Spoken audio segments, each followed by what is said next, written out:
Welcome back to another episode of Can't Take Your Call Right Now with me, Harry Monkhouse.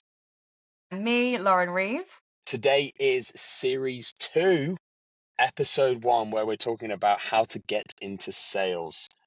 Yeah, it's time. We're moving on. We're moving into the next bit. I feel like we've done outbounds. So new topic is dropping. Love it. It's something that I think we're both very passionate around. And this series is going to be all around getting promoted, getting into a BDR role, maybe the different career paths that you can take as a BDR. And most importantly, today's episode, which is landing that first job, maybe transitioning from a different career. So, Lauren, how's your week been? We are recording Thursday. This is the first international recording. I'm currently I sat in an know. office in Boston. You're sat at home. Oh, look at you, Mr. Worldwide. Where are Pitbull. you next week? You're away next week as well, right? No, not. I'm No. back in. Oh, they're to you. Yeah. The APAC team are coming Yeah, to me, so it's that's it. That's it. In London, but hosting. Yeah, that's it. Yeah. Yeah, Mr. Worldwide, maybe. Well, I'll be Mrs. Worldwide soon. I go skiing soon. So that's to Ooh, where you record when going? I'm in the slopes. Morzine, actually. Do you know Yeah. what? Thing is though, Skiing is the holiday that I miss the most. Like when did you last go? 2, 3 years ago. I just feel like Yeah, I well, book out all of my hot holidays first, and then I'm like, oh shit, I forgot to go skiing. well, I haven't.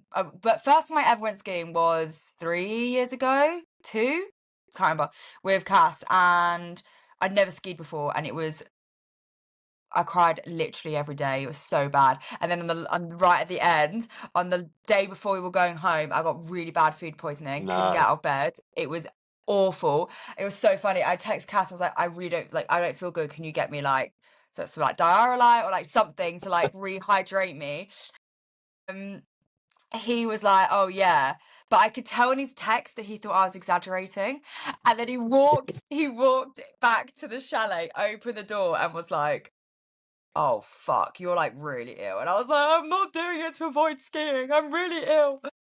So yeah, it was a good job that we had a break for a little while because I needed that. But yeah, so going skiing, which will be good. I'm going to get lessons every morning. yeah, So hopefully I'll be a big fat pro skier and everyone will know Lauren as, was it, what was it when you do? non pizza Lauren Yeah, exactly. I'll be non-pizza. I'll be like, parallel. getting all the LinkedIn content, yeah.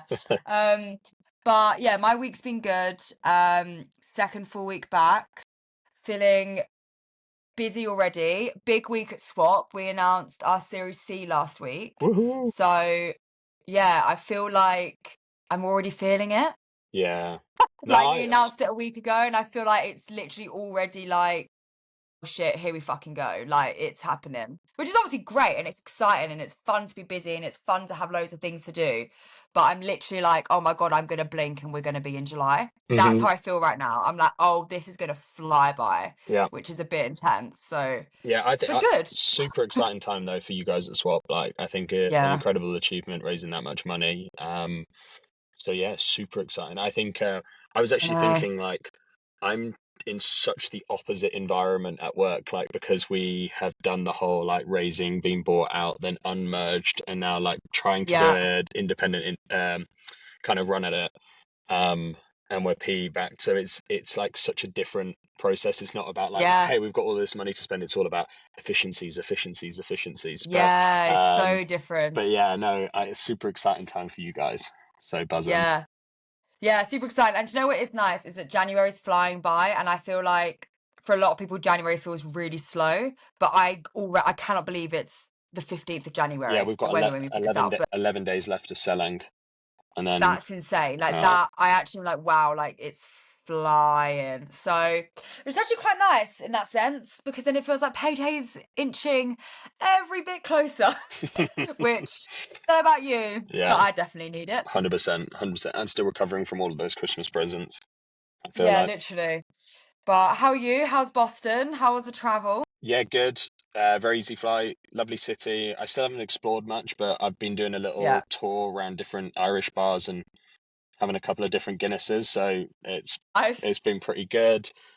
How does it compare to the one you had in Dublin? Not as good, surprisingly. Mm. Not really. So but it's been good fun. Like it's a good little thing to go and do, right? Is just go and do a little Mm. tour of like something. So I'm off to JJ Foley's tonight for a few drinks, and then yeah. But I had my big thing to tick off, which was hitting P Club. So I got P Club uh, What? on Well, to be fair, I don't have a on P club, so Wednesday. you were always going to beat me. But Was it Tuesday or Wednesday? claps all Tuesday, yeah, round. Tuesday. So yeah, I'm going to the Bahamas for Can 5 days. I be your plus one No, instead of Charlotte? no. Could you imagine putting that? You have like Put, yeah, co-host coming instead. I think she'd batter you. yeah. And then I think you getting the call up over my mum or my sister would also be even worse. Yeah, that's so fair. So no. Yeah, So yeah. Sorry though, I am your co-host on a podcast. yeah, exactly. You know, It is I'm up there. P Club is business. Is business. Well, I'm very proud of you. That's one thing we always Yeah, wanted to tick off, and yeah. you've done So it. So I'm gassed. hopefully, a P club will appear at Swap in the next Yeah, this year. Maybe I'm I'll sure it will. be able to tick that off. I'm I hope sure it so. will. We're getting to the point now. Like we've got the London sales team, the New York sales team. We're opening up an Austin sales team. We're hiring Woohoo! for that at the moment. So like we're gonna have like multiple sales teams in different areas. Like that's when you start like chucking a P club in there. So 100%, 100%, or hopefully it's coming. something along that ilk. Yeah, Yeah. yeah. Cool, Should exciting get into stuff. it. Yeah, let's get into it. Do you want to start with how you got? It's kind of going back to the little bit of like the intro episode, right? No, throwing it Uh, back. but like, Yeah. how So did you get into like SDRing? Did you start as like a full blown SDR? Yeah. I was a full blown SDR. So I am a stereotype in that I didn't know what sales was. Like Yeah, I didn't really get it. When I thought of a salesperson, I thought of someone that rang you up and tried to sell you double glazing, like that to me, or buying a car at a garage. Like that was a salesperson to me. Like I didn't even think this was anything. that might be easy. And That might be easier to do nowadays. What we yeah, have to so off do. probably. So yeah, and I got to like the March, April of my third year and was basically like, if I don't get a job when I graduate, I don't know what I'm gonna do because I can afford to not really do that. Like I could go back, I could obviously get some sort of part-time job whilst I'm at home, but like I don't want to do that. I've just finished uni, I want to go straight into work. So I started getting on LinkedIn obviously. Started sharing what I was doing on LinkedIn via school, and then got messaged by a lovely recruiter. You know the drill. Lucy, who isn't in recruitment anymore, she's in customer success, I think. Don't know what she's doing actually. It's been years. Do you know what? I Um, always say this. Recruiters always transition into a sales career path, but it's very rare that you see someone in sales transition into recruitment. yes, so true actually. I wonder Yeah. why that is. Maybe we should do a survey. But but yeah, I got that message that was like, we think you'd be a great fit for a sales job, but like they didn't say sales job, they also just said like SDR, which I like, and it was like sales development. I was like, So don't know what that is. at one point you were like, "Is this an STD?" Literally didn't have a fucking clue. Like it was insane. That's what Like my mum literally, always I says. She's remember. like, "It sounds like So your job funny. is an STD." I'm like, "Oh, great." Cheers, mum. Great. Yeah, I manage them. Yeah, I'm literally in charge of them all. Yeah, thanks.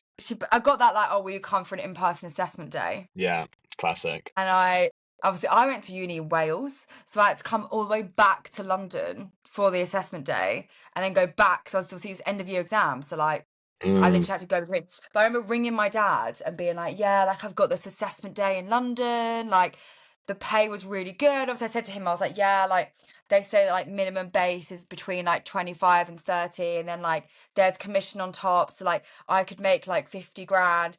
And my dad was like, sounds like fucking bullshit, Lauren. Like, I don't believe a word of it. Like, Wow. don't be careful, you're not gonna get scammed. Like, all of that. Went to the assessment day, got a bloody job, didn't I? Hadn't even graduated uni, and they were like, "Can you start 1st of June?" I thought, "Yes, I can." So I had my last essay on the like 3rd of May, something like that. There was a week between, and then moved back home, started the new job, literally like that. I didn't even have a break, which in hindsight, I regret because I think that could have been a really nice, airy period to enjoy, like fresh out of uni, figuring out like what I wanted to do. Like, I think that would have been nice. But then also, I wouldn't be here if I didn't do that. I think we probably would have ended So up choosing something different if that I was the think you're right. case. I think I would have. Yeah. So yeah, and then SDR for 3 years, and then straight into management, and here we are, almost 7 years later, which is Crazy. fucking insane. Yeah. I literally was like the other day, I was like, I cannot believe we're closer to 10 years now than we are for like I when we know. started, I which I know. know in the grand scheme of our careers is pathetic and tiny, but that is actually mental to me. Well, I was saying this to someone else this week. I'm reaching my 10-year anniversary of being in a 9 to 5 because I went straight out after school. So I went straight into work like 18, 19. So Yeah, of course. I'm now, I think I started my first job in like 2016. So like that, so I'm now, I think this will be my 7th year in sales now. So I think I joined Yeah. my sales job, I think on the 10th of June. So I was literally 8 days after you or something like that. Yeah, so we're pretty much Yeah, exactly the same, which is mental. yeah. Isn't that so funny? Like our paths have literally been like almost, well, you've had obviously different career like with AE and stuff, but like it's been literally this the whole time. It's so Yeah, yeah, jokes. yeah, yeah, yeah, yeah. It's very But funny. you didn't go to uni, so which I think is, Yeah, well, I mean, that's becoming more common, but wasn't as common. So I think yeah. that's so interesting. I was meant to be going to uni to do like foundation art degree, and then I had done some work experience over like a summer and a winter and in designing offices, and then my I mean my a lot of my family are in tech sales, so the question of what do I go and do next, I was having a conversation. I was like, okay, so if I stay at this current job of like designing offices, how much do you think I could go and earn? And they were like realistically, like someone in the top position could probably do 80 grand. And I was like, how long is that going to take? And they're like, yeah, you'll probably get there in like maybe 6 to 10 years. And I was like, fuck this. This is like 80 grand for like slogging it out for 10 years.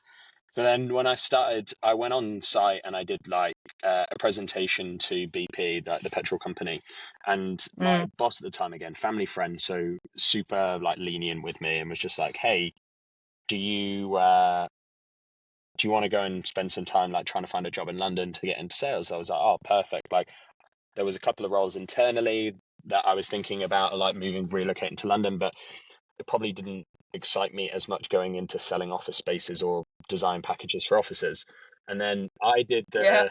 I then got in touch with Pareto, um, and then they put me through an assessment day, and then that assessment day was uh, loads of different companies there. So I think there was like 16 companies that were trying to Mm, poach you, which was a huge learning experience. But then I got 5 interviews off that, and then I didn't really get excited by many of them. There was one company that was again a furniture company, so it made a lot of sense, but I'd never done sales, so they were like, "Oh, so talk me through your sales experience." I was like, "You saw me at the assessment day; I didn't have any." So I yeah. felt like I was mismatched in a few others, and then I had another one which was like relocating to Rotterdam, which I was so excited about. So Okay. I got through to the third stage of that, and I failed the role play.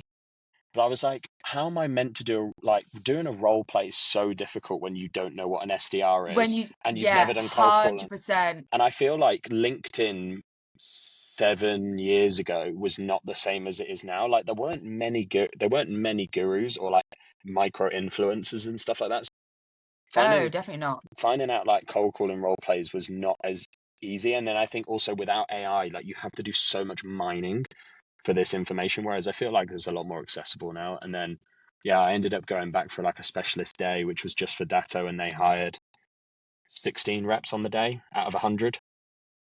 And then, yeah, that was it. Was there for just under 2.5 years, I think, and then worked Nice. from BDR, senior BDR, and then team lead, and then manager in Yeah. that time. So yeah, it was good.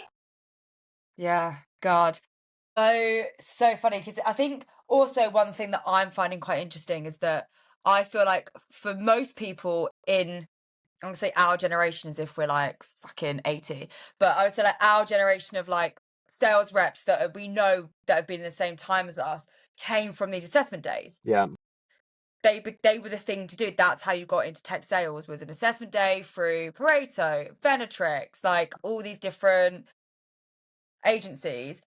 And then I would say what I found so interesting in the last few years, the shift is that because of things like TikTok and social media, people actually have found out about tech sales because people spend Yeah. a day in their life with me, like da, Yeah. da, da, da. So now they are proactively actually interviewing for these roles. And so like there's still a place for assessment days. They're not gone anywhere, and they're really helpful for organizations that need to hire a large amount of reps at once, for sure. But I just think there's more like one-on-one, actually application-based interviewing is so much more common now, I Yeah. think, for the SDR role than it ever used to be. Yeah. I think you had to trick people into doing this job, whereas now I don't think you do. No, yeah, I agree. I agree. I'm still flabbergasted by the amount of people that apply. Like the last Yeah, role I had available in my UK team, I had 250 applicants in 48 hours. it's crazy. And actually, I think the breadth of candidates that were applied was like so vast. You had so many Yeah. different industries, you had so many pivoting, you had so many different age ranges as well, which I always think is really, really surprising of when people are making this career move as well. Considering it's classed as more of a junior role, which I think it is. Mm, I think it is. It's a starter role, but I do think there's definitely professionals or longer standing people within this as a long term profession. So yeah, it's been really interesting seeing that. Um, so if you were to, let's say you're thinking about going into tech sales now, so we're going to pretend we know nothing. How would we want to start getting into tech sales? What would you do? okay. So I think the first thing I would do is I would go and connect with a load of different sales leaders on LinkedIn. Like, get them in your network, get seeing what they're posting, see what they're saying on a regular basis. Then I would go and add people's teams. So if there's sales leaders that I'm starting to like really follow and like really connect with, I would go and connect with the BDRs that are in their team so that I can start seeing what they're saying and like the kind of thing they're putting out. And once I can actually start seeing like what people are expecting of me in the role, I think then it's to start figuring out what you want in a company, which I think is really hard because I think that like, especially when you're new into joining a biz, like instant, Yeah, you're changing career, you're a new role, don't know what, that's a difficult thing to figure out. But think about like things that are important to you. So for me, and like, I think this probably varied, it's definitely personal opinion, but I would recommend anyone who's entering this job for the first time to be in at least a hybrid role. I just think you need osmosis around people. Like, I think it's really important. I think that reps that get to go into an office and be face to face with people around them and listen and learn, I think grow faster than reps that are remote. Now, I'm not saying you can't become a fantastic salesperson by being remote, because I was remote at points as well. So like, that's fine. But I just think that like, if you can, and if you are able to commute and come into an office, then I think you should. I think that's what you should do. So I think you should find a role that's at least hybrid. Then just think about things just that, quickly, Lauren. Just yeah, coming back to like the following of the sales manager and stuff like that. Like, put it really simply. Like, what do you think then you would need to do? What, just type in sales managers on LinkedIn and then just go and connect with everyone that's in your location, or do you think BDR managers would be the right title to be typing in? Or I think I would start off with literally typing into Google like top LinkedIn salespeople, okay, and do that. like, and see who comes up. Because if you connect with, so the people that will come up will probably be Tom Boston, Morgan Ingram, John Barrows, Giovanni, Yeah, who else is like top? is it like Mike Chan, a few others, like a load of people in America? Yeah, Yeah, yeah, yeah. So yeah, then they'd come up. So then you connect and follow all of them. But then you start seeing who they comment on and who they like. So that's where like people like Nia would come up. yeah, yeah, And that's probably where people like me you, etc., would start popping up on their feed because we follow with all of them. We engage with their content. They do the same back with us because we've created that LinkedIn relationship within our content. And then you can start sourcing down that way. Mm-hmm. But yeah, I think get the big names down, see what they're also the ones that are really good at sharing free resources. They're like Chris Ritson is always sharing like my email framework, my cold call framework, like things that really work. So you're gonna literally be able to get free training and free stuff just by doing that anyway. Yep. Yep. So yeah, then I think figure out the kind of companies that you want to work for, and then you just got to apply to everything. I think also, like, as you start applying to these things, you will also start having recruiters come up. I think it's really good to try and get your first role through a recruiter because they can help you, they coach you, they support you. There's all of that element in the recruitment that you won't get if you're on your own, obviously. Like, that's what I loved about going through the assessment, was that I had Lucy literally saying to me, like, right, this is the kind of things they're going to ask you, but in the interview, make sure you've got ideas prepped, like think about the kind of things you'd like to say around this point, go in with really good questions to show that you're curious. Like, she just gave me all this stuff that made me go like, oh yeah, like I need all of this. And I think that you won't have that if you're out and about and on your own. And also you get a direct door into a lot of opportunities. It's way quicker Yeah. half the time than internal applications. And then accept that you're going to get told no. I think when you're, especially now, like, you know it, I know it, like there's a lot of candidates out there now. There's so many. Like, it's unfortunately a employer's market. It's not an employee's. Like, Mm-hmm. we have a pick at the moment. So accept that there's going to be opportunities that you work really hard for, you do the task, you do role plays, you do all the things that all these SDR interviews expect you to do, and you'll get told no, and it'll be for silly reason like we just had someone that was better or more Yeah. experienced, and you'll be like, well, obviously they're more experienced, I haven't done the job before. But don't worry, because there's loads of companies that don't want experience because then you haven't got bad habits. Like, Yeah. that's a Yeah. good thing I I think about the SDR role, is yeah. that I hire with no experience at the moment.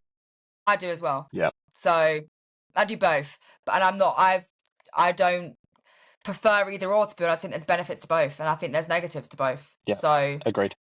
but yeah, and then I think you just stick at it like you do for anything anyway. But you will get told no a lot, but then just remember that that's just practicing for when you start cold calling. 100%. 100%. 100%. Yeah, that's the kind of thing I'd do. What would you add on to that? There's definitely things you'd supplement with. Yeah, I think figuring out what kind of company you want to go work for. I just think personally, I don't think you have the luxury if you're trying to get into tech to figure out. Oh Mm. yeah, like I only want to work in health tech brands. Like, of course, like it's probably going to take you twice as long to go and find a job if you're like an average Yeah, candidate and stuff like yeah. that. I don't think you can be Yeah, industry specific. I think yeah, you have to be like location and hybrid and yeah. that kind of thing Hundred specific. Yeah. percent, 100%. So Yeah. I think there's a couple of things, right? So you've got a few different routes. So you could go down the route of going into one of these like BDR boot camp things, which is like a pay to play month to 3 months, and you go and try out whether you like being a BDR, and they train you up on all the necessary skills. Like one of my BDRs went through that. I think it massively helped her through the interview process because it's like you've got no experience, but actually you've got like a 3-month onboarding course that you've already taken. So like you Yeah. know how to write sequences, you know how to write a good email, you know how to do like a general cold call and stuff like that. But that's going to cost you like either like some are like 500 quid, some are like 3 grand. So it's a lot of money, but if you get the role, you can pay that back pretty quickly. So there's that avenue. I think the classic assessment days that me and you went through are still available. Pareto still do a load of them. Absolutely. You've got Yeah. companies like Venetrix still does them. Wiser, now Unicorn. You've got Yeah. Venetrix. There's a couple of other companies that still do assessment days. So find out like sales assessment days. Type that into Google. Go to the companies. I would recommend applying to all of them so that you build up a network and you just get experience. Even if you don't get a bloody job, just go and do them. Yeah. They prepare you for interviews so well because you Yeah. have to be And uncomfortable. also, when the recruitment agency says to you, you can only work with us, don't work with anyone else. You just go, okay. And Yeah, then you continue to do it with other people anyway. yeah, Don't get scared or panic that you're going to somehow like, if they say to you, can only work, no, you can go and interview wherever you want. Like, yeah. don't stress yourself. They're not making you sign a contract so they can take you to court. Like Yeah. that's fine. Don't panic. Then, so you've got those two options. You've then got the other option of opening yourself up to work on LinkedIn. I would then change your LinkedIn to everything around like aspiring BDR. Here is what I've been listening to. Make it very uh, easy on the eye, easy to read, and really exciting for a recruiter to be like, hey, I've got this BDR who's really aspiring. Their LinkedIn looks great. We'll probably have a couple of guests on that can talk about how you make your LinkedIn look really good for recruiters to come and get, and whether to have open to work or not open to work. Make your LinkedIn look good. Aspiring BDR. Again, if you're in a current role, like you need to have a think about it a little bit differently, which I think Yeah. some of our guests will be able to talk to in much more detail. But get recruiters hunting on your behalf as well. And then your fourth category is applying for the roles that you want as well. And I think exactly what you said, Lauren. I think let's not be picky about what industry. I think you need to be picky about what that is going to deliver. I totally agree with the hybrid model. I mean, I am a fully remote company and I hire remote BDRs. I think the learning curve is so much quicker. I think the culture is easier to build. Um, I if I was a BDR, I'd be going in the office 5 days a week. Like there is a natural curve. I think early on in early development in sales of people that are in office are more successful. I just think I that's think so. if we were to draw that data, I would 100% if I could. Again, I don't work at an in-office company, but if they turned around and they said, "Do you want to go in every day of the week?" I'd say 100%, and I'd make the reps all come in. But I don't have that budget, so I think it's super important finding that flexibility. But sometimes I think what people are sometimes a little bit scared of like getting it right 100% of the time.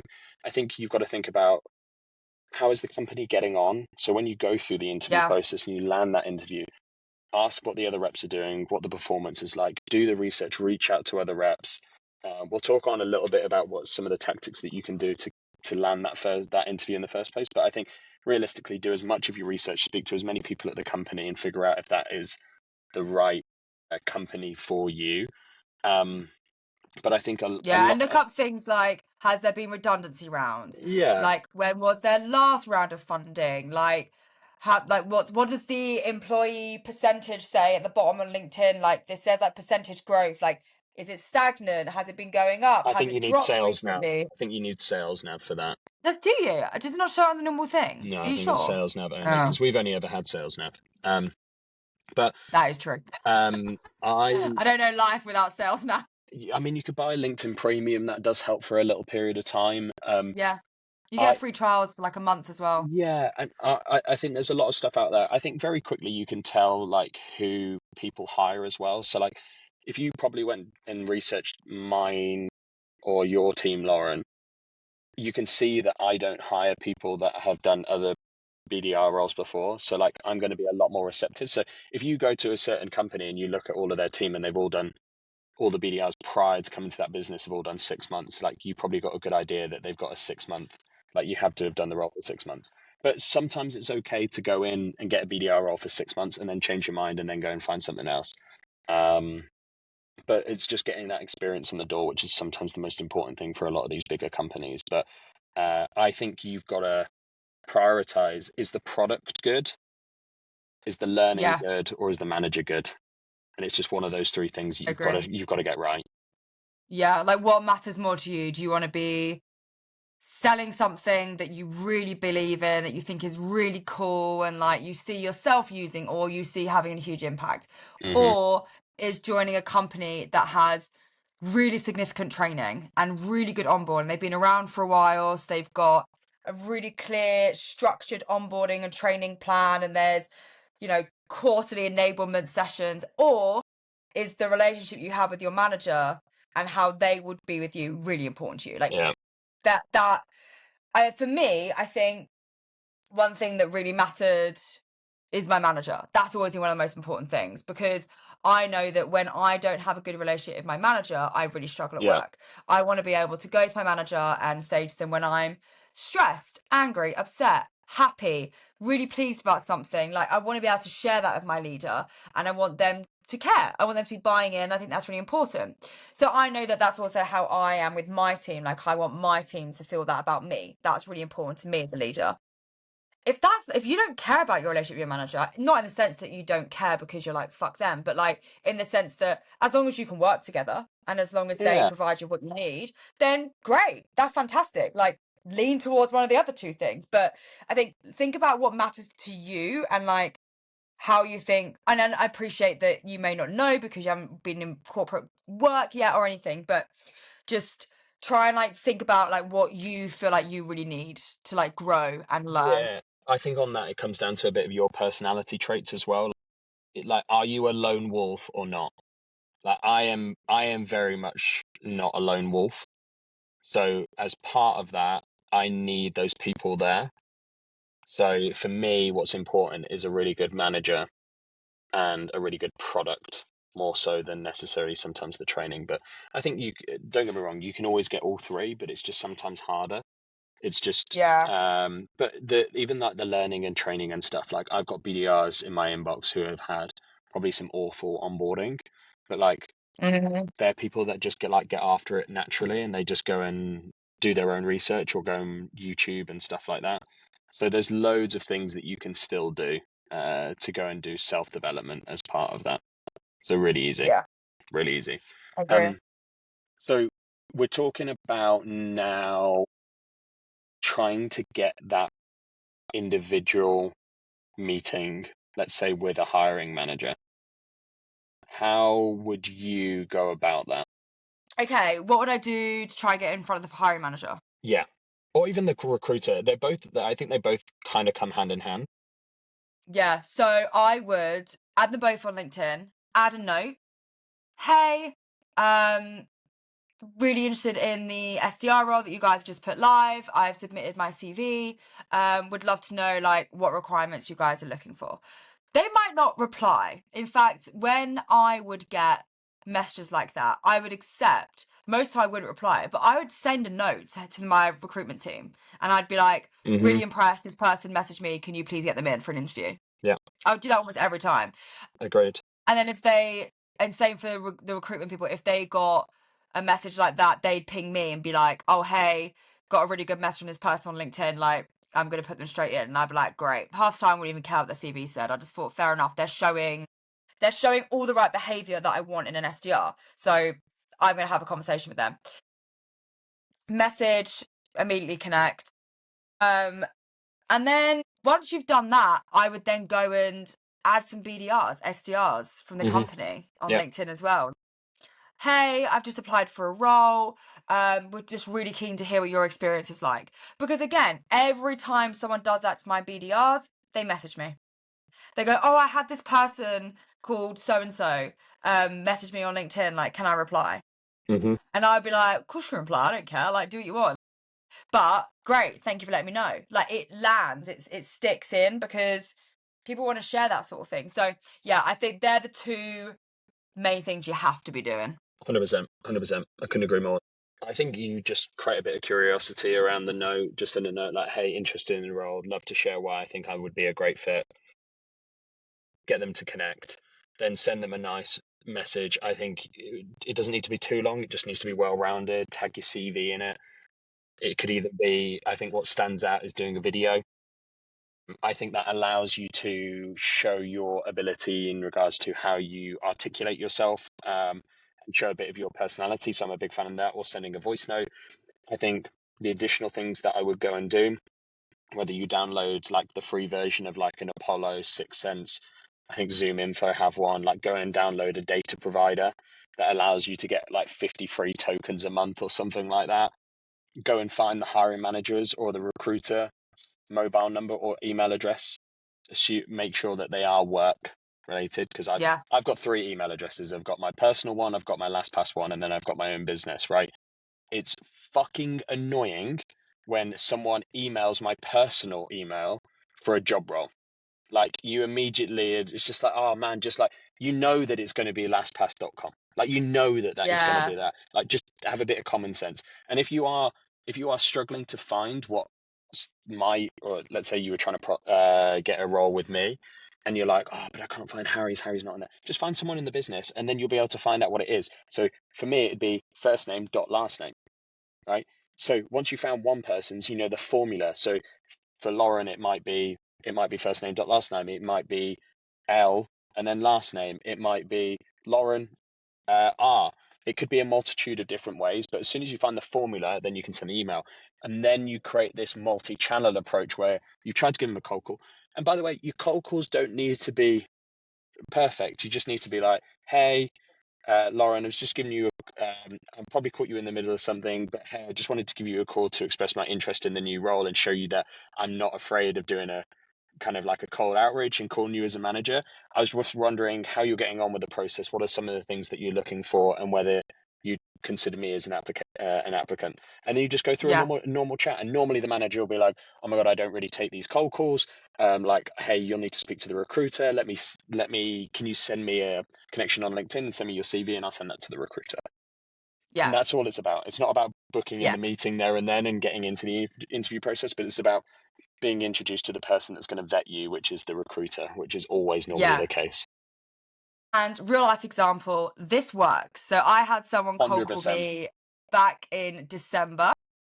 I was working on a home day and it was in my lunch break, so that's a good chance to get me on the phone. And I answered and they were like, "Hey, totally appreciate it. I've called you out of the blue. Can I have 30 seconds?" And I was like, "Yeah, go on then. Classic opener, but let's see what they have to say for themselves." And they said like, "Oh, just out of curiosity, are you guys hiring at Swap?" So I thought recruiter. That's my initial thought. I thought, "Oh, this is a recruiter." And I was like, "Yes, we are, but like we're all sorted, like it." And he was like, "No, no, no, it's like, I'm just curious, like, what would you say you look for in your BDRs?" Hmm.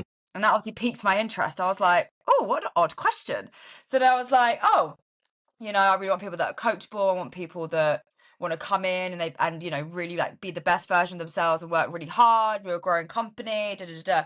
And he was like, "Oh, that's fantastic. Like that actually sounds like something that would really suit me because I'm looking for a new role. Would you be open to having a conversation with me?" And I was like, "Yes, I would." Fantastic. This is great. And I hired him and he Yeah. started last week. Yeah. Honestly, So it works. it works. It works. It works. I had Amy on my team was exactly the same. I had three people ahead of her in the interview process that were going to be taken through as the favorite three based on their first application. She called me I picked up because I thought it was the plumber. And she basically got in there and then entered. We normally take like 10 people through first stage, and then we narrow it down to like a top five, and then we take through a top three or top two. That's normally how it works. So she got herself, just by making that call, onto that list. And by the way, calling is great. I can't advocate for that enough as part of an interview process for a BDR.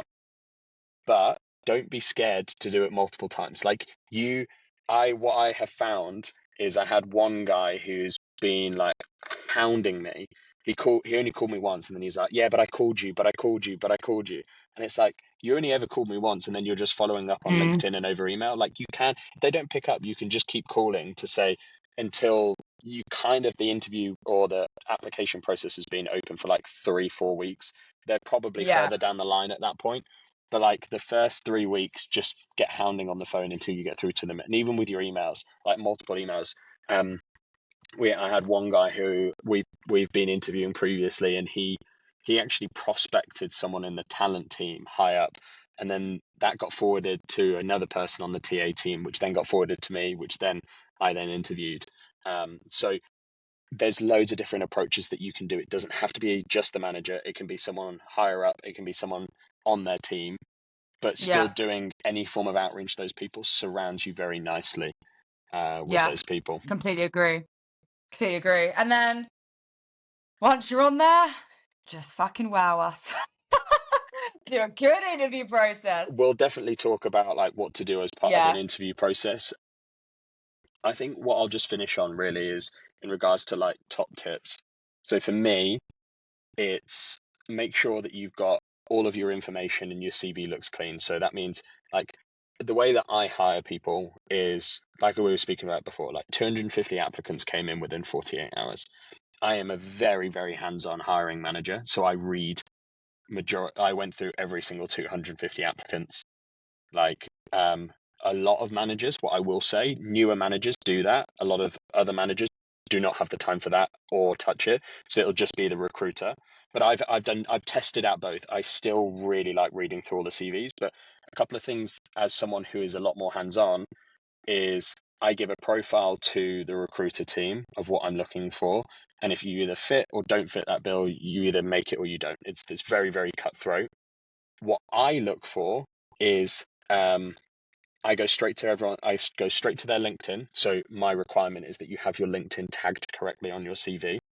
And I will look at your CV. And if you have followed me, connected me, messaged me, or called me, then you will automatically go into a yes pile. If you've done none of those, but your CV looks good, then you go into a maybe pile. But if your CV looks bad and you've done none of those things, you automatically go into a no. And then what I do is I take a no, maybe, yes pile, and then I go through the maybes and the yeses, and I will read through that. And that normally cuts it down from 200 to 40 people very quickly. And then I take through the top 10 people, and it's normally the 10 people that have done some form of outreach to me that go through. So connecting hiring manager, recruiters, connect with other people or within the team, and then just messaging people pre and post interview as well, which we'll come on to in another episode of like some of the top tips to do once you're going through the interview process. But you've got, I think this is becoming one of the most popular starting points for people's careers or things to pivot into because there's tons of money at this. Like if you are a good BDR, you could easily go and be earning £50,000, £50,000, probably like $70,000 Yeah, there you go. within your first year. And I Yeah, think for sure. we both know BDRs within their second year that have done six figures. So it is a very, very good career to go and earn money. But I think because it's becoming such a saturated job market, you have to stand out more than you ever have. And that is showing the learnings that you have taken through self-learning technically you need to do, or you go through like an engagement training boot camp, which I think are definitely worth it, but it's a lot of money to be spending for a job that is not guaranteed. That's true. I think the only thing I would add to finish off is please update your LinkedIn. Have a photo that's up to date. Have your education there properly. Do a proper about section. Do a Yeah. headline. Like, treat your LinkedIn with some respect and some care because I'm the same as you, Harry. It is the first thing I go and check. I go and look at your LinkedIn. I see if you've bothered to be active whilst you're at university. I see if you've bothered sharing or posting or doing any of Hmm. that. Do you have more than 4 connections that is not your mum, your dad, your brother, and your girlfriend? Like, have you done all of that? That is also what I look for. So that's my only other tip that I'd add to what you've had there, Harry. 100%. 100%. It's so Nice. easy to say that people don't judge a book by its cover, but it is because you've got just such high volume, you've got to get through so many people so quickly. Yeah. And It is LinkedIn is about standing out. so Yeah, and LinkedIn is so pivotal in your role as well. So if you aren't putting the time into it now, then Yeah, that also suggests to me that maybe you're not going to bother once you actually do become a BDR. And I don't want that in my reps. So you haven't got to become an influencer, but I at least expect you to put a bit of care in. So 100%. nice. Well, I know that we've both got a lot planned for this series. I'm excited. You've also got some really good guests that we're thinking that are lined up and ready and raring to go. I already think series 2, about to say season, and I'm like, we don't say seasons, we say series. Series 2, I think it's gonna be a good one for Yeah. both SDR leaders to listen to hear, well, tips and tricks and what we get up to, but then especially for aspiring salespeople, I think it's gonna be pretty good. Yeah, we've got.